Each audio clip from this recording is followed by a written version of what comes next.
কোন ঘরে রহমতের ফেরেশতা আসে না? কোন ঘরে রহমতের ফেরেশতা আসে না? যেই ঘরের ভিতরে কুকুরের ছবি থাকে, অন্যান্য জীবজন্তুর ছবি থাকে।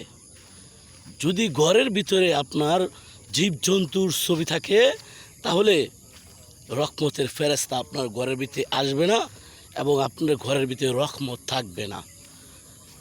কারণ জীবজন্তু যেখানে থাকে সেখানে নাপাকি থাকে, আর নাপাক জায়গায় কখনো ফেরেশতা আসে না।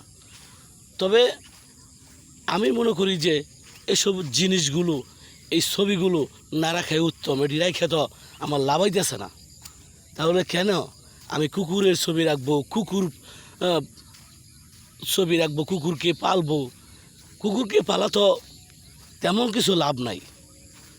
তো অবশ্যই আমরা যদি একটা মানুষকেও পালি, গরিব মানুষ, তারপরে সে কুকুরের চেয়ে বেশি উপকার আসবে। তো আমরা মনে করি যে আল্লাহ তাআলা আমাদেরকে সঠিক বুঝ দান করুক।